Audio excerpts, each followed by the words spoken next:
Bonjour, j'espère que vous allez bien.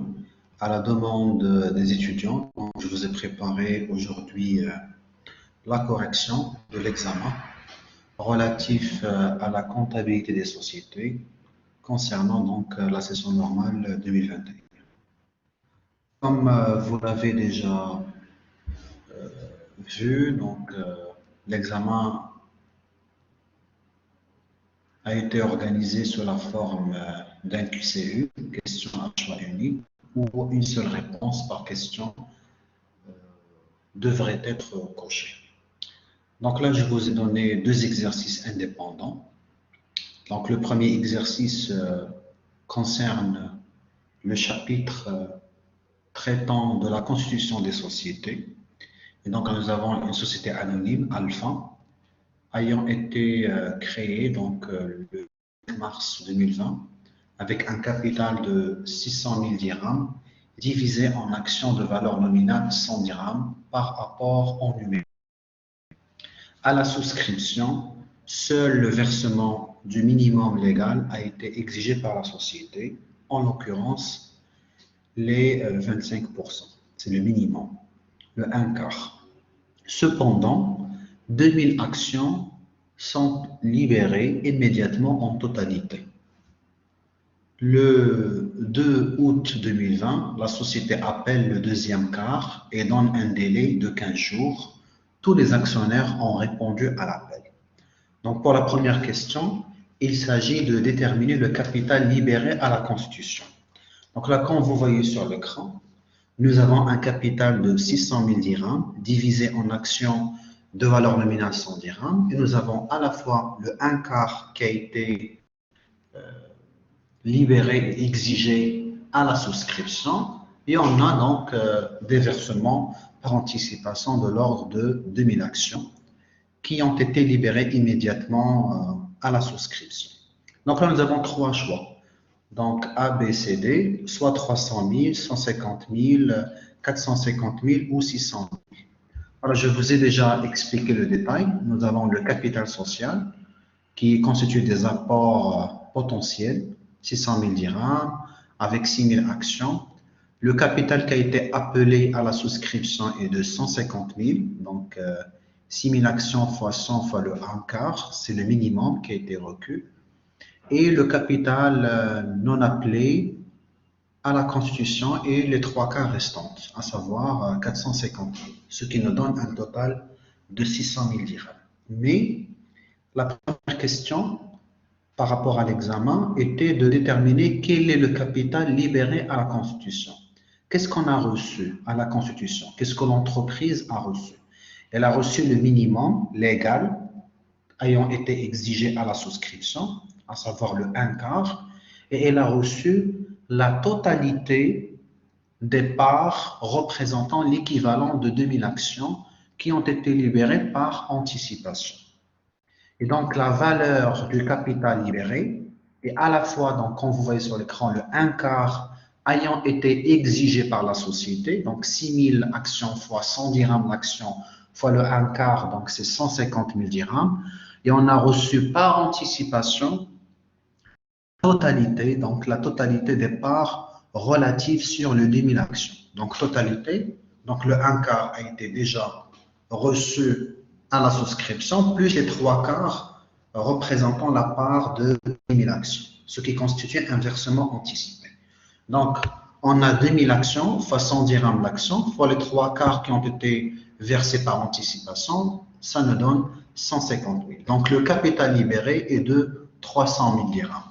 Et donc, pour la question 1, il s'agit donc de cocher la première réponse. Je reviens effectivement.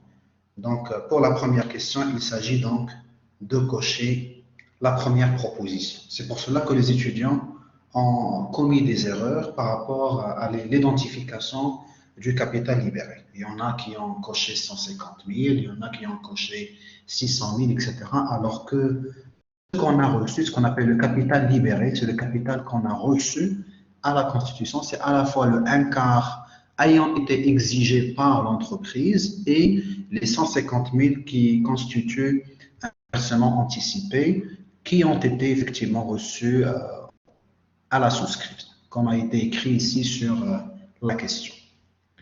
Passons donc à la deuxième question. Dans la deuxième question, là encore, les étudiants ont commis beaucoup d'erreurs par rapport à cette question.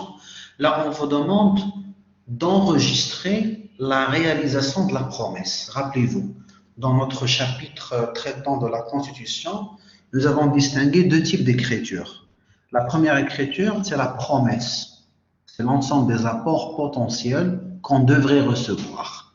Et la réalisation des promesses, ce qu'on appelle la réalisation de la promesse, c'est effectivement ce qu'on a reçu réellement. Donc là, je vous ai mis les écritures à établir. Généralement, donc, nous distinguons la promesse. Donc, la société a exigé 150 000, le 1/4, et le 3/4, on devrait le recevoir ultérieurement. Capital souscrit non appelé. Et le capital social, 600 milliards. Cette écriture représente la promesse d'apport. Alors que ici, je vous ai demandé de préciser quels sont les comptes qu'on va mouvementer pour constater la réalisation de la promesse. C'est la deuxième écriture. C'est quoi la réalisation de la promesse? C'est ce qu'on a reçu. On a reçu 150 000, le 1/4, donc on va débiter le compte 3461, actionnaire compte d'apport en société, sur les 150 000 reçus. Et on a reçu par anticipation un versement, bien entendu, de 150 000. Donc 2000 fois 100 fois 3/4 égale 150 000. Par conséquent, donc il faut débiter le compte 5141 banque d'une valeur de 300 000 dirhams et créditer le compte 3461 4468. Versement anticipé, c'est autre compte d'associé créditeur, les 4468 que nous avons distingués.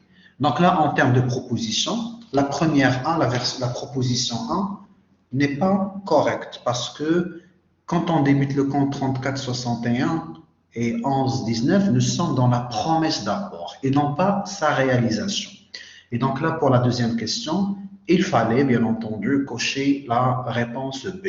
Donc la proposition B, débiter le compte 5141 et créditer les comptes 3461 et 4468 pour constater le versement anticipé ayant fait l'objet des parts reçues à la souscription.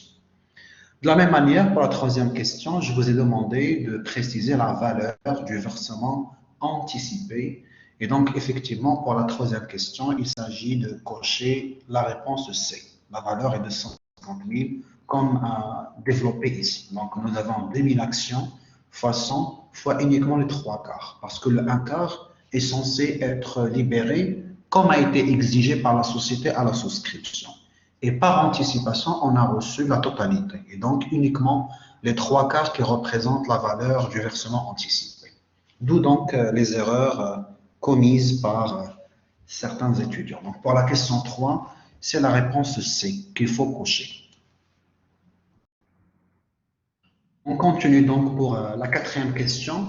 Là encore, il faut faire attention. Je vous ai demandé de constater l'enregistrement de la libération du deuxième quart et non pas l'appel. Là encore, il y a beaucoup d'erreurs par rapport à cette question dans la mesure où les étudiants, certains d'entre eux, ont essayé donc de chercher l'écriture de l'appel, alors que j'ai demandé la libération de l'apport. Là, je reviens à l'énoncé. Je vous ai dit le 2 août 2020, la société appelle le deuxième quart et donne un délai de 15 jours. Tous les actionnaires ont répondu à l'appel. Donc là, en termes d'écriture, pour répondre à cette question, donc quel est le quart, deuxième quart? Nous avons 6 000 actions fois 100 dirhams fois le 1/4, donc 150 000. En termes d'appel, il faut remplacer le compte actionnaire capital souscrit non appelé 1119 par le compte 3462. Actionnaire capital souscrit appelé et non versé de la valeur 150 000. Question, est-ce qu'on va recevoir effectivement 150 000? Non, parce qu'on avait déjà un versement anticipé. Il y avait déjà des actionnaires qui ont libéré l'intégralité de leur part à la souscription, qu'on avait déjà crédité préalablement le 5 mars. Et c'est ce qui a donné lieu au crédit du compte 4468, autre compte d'associé créditeur qui représente les versements anticipés de 150 000. Donc là, on est censé demander 150 000, on va recevoir uniquement 100 000 parce que sur le deuxième quart, on a déjà reçu la part, bien entendu, des actionnaires ayant versé par anticipation. Et donc là, il faut débiter le compte versement anticipé, autre compte d'associé créditeur 4468 de 50 000 qui représente le deuxième quart appelé et qu'on l'avait déjà reçu, ce qui donne donc une différence, 150 000 moins 50 000 est égal à 100 000 dirhams. C'est ce qu'on va recevoir en termes de libération du deuxième quart. Et effectivement, la question 4 était de identifier quels sont les comptes à mouvementer de manière à enregistrer la libération du deuxième quart. Comme vous voyez sur l'écran, il s'agit de débiter le compte 5141 banque de 100 000 dirhams, débiter le compte 4468 pour régulariser le versement anticipé de valeur de 50 000 et créditer le compte 3462 actionnaire capital souscrit appelé non versé puisque l'appel a été bel et bien libéré. Et donc là, pour la question 4, il s'agit de cocher la réponse A. La première réponse, débiter le compte 5141, débiter le compte 4468 pour régulariser les versements anticipés et créditer le compte 3462. Voilà. Je passe à la cinquième question. Toujours le 17 août, le compte banque 5141 sera débité de quelle valeur? Pour la voir, je reviens ici à l'écriture. Le compte a été débité par une valeur de 100 000 dirhams. Et donc là, il s'agit pour la question 5 de cocher la deuxième réponse B, 100 000 dirhams.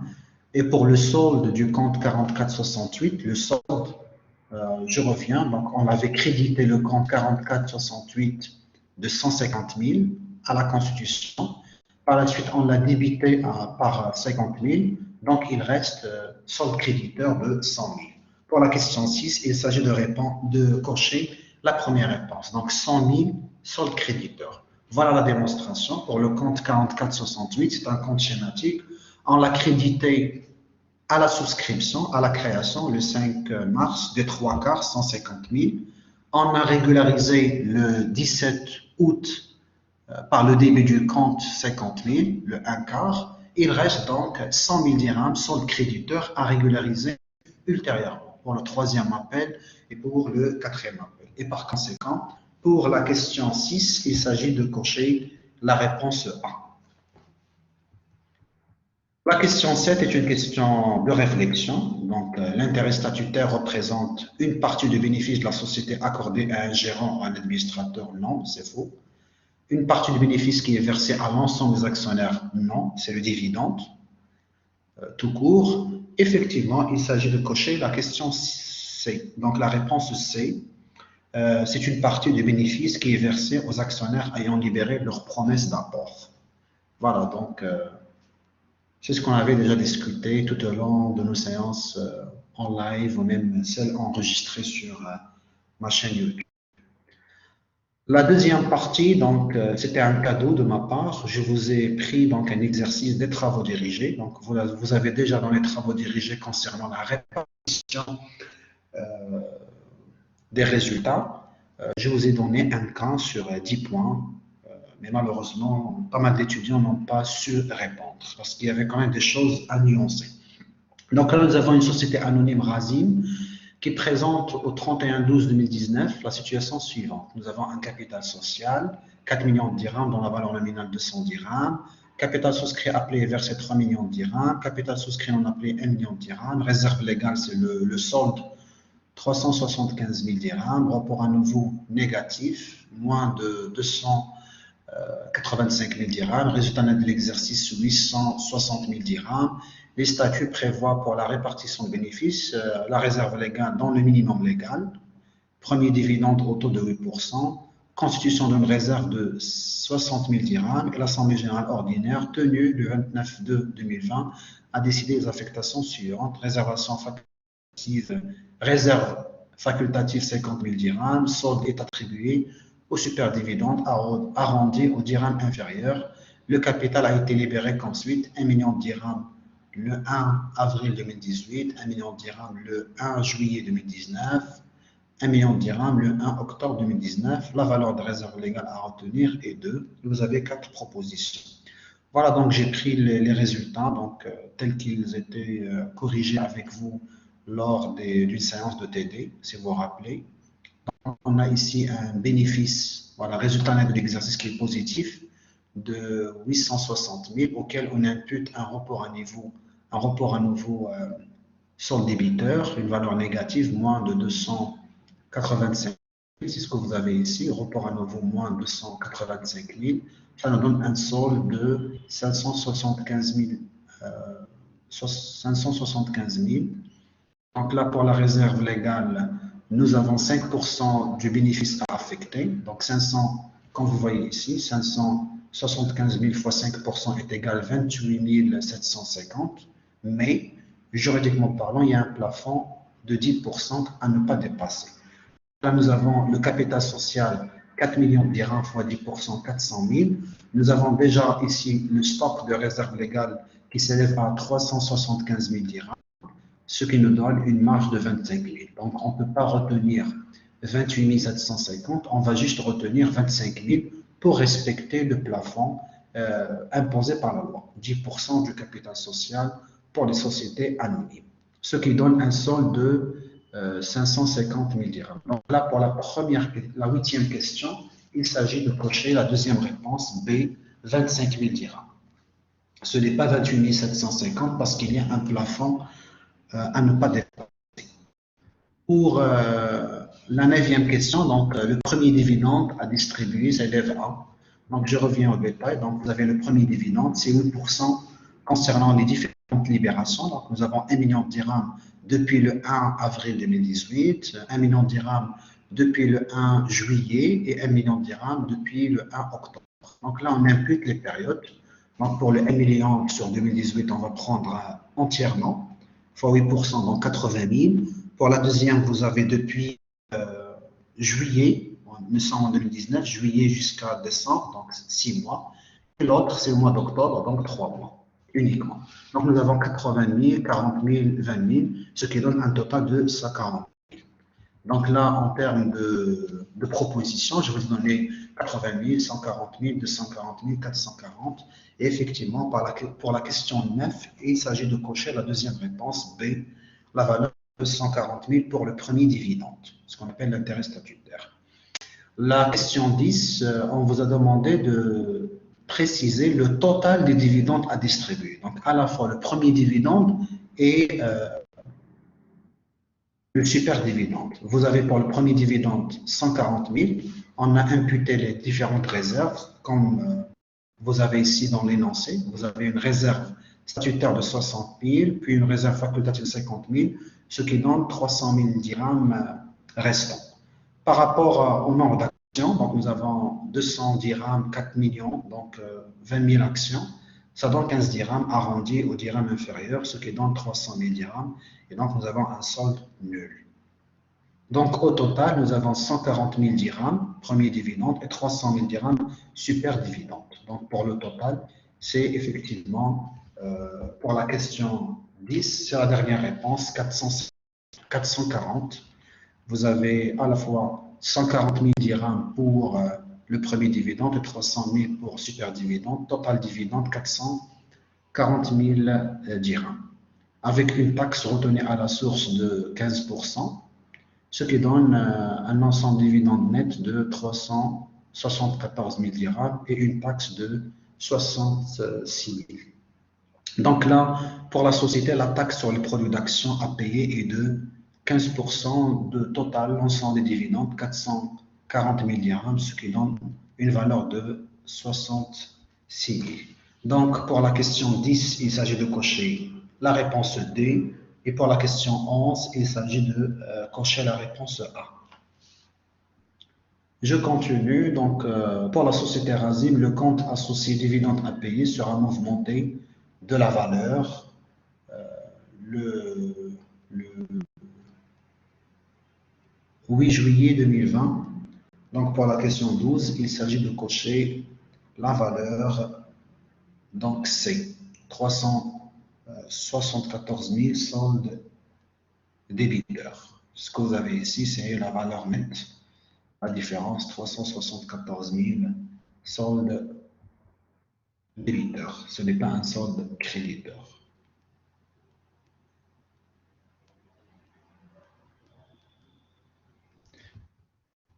Parce que le 8,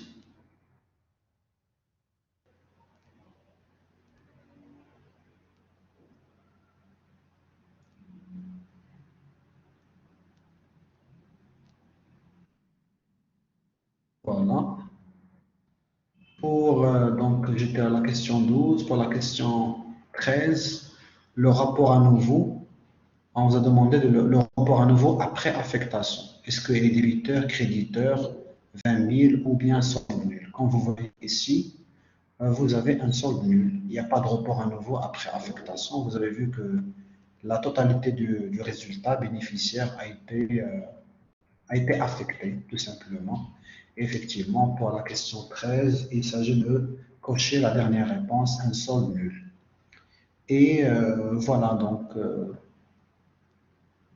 en termes de l'exercice, je vous ai donné deux autres questions théoriques. La question 14, la perte réalisée sur un exercice comptable peut être amortie sur les réserves obligatoires, amortie sur les comptes courants d'associés, amortie par une augmentation de capital ou bien amortie par un apport exceptionnel de l'actionnaire majoritaire. Pour la question 14, il s'agit de cocher la réponse B.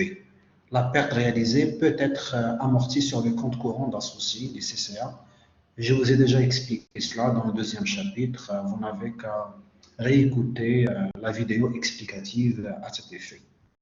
Et la dernière question, donc les pertes accumulées ou reportées au report à nouveau débiteur peuvent être compensées par une réduction de capital. Bien sûr, cette décision est prise par l'Assemblée générale extraordinaire et non pas ordinaire, donc ce qui élimine les réponses C et D, dans un délai qui doit être communiqué au commissaire aux comptes 45 jours au moins avant la réunion de l'Assemblée. Donc là, pour la question 15, il s'agit de cocher donc la première réponse. Donc voilà, grosso modo, les corrections relatives à cette partie que j'ai déjà traitée avec vous.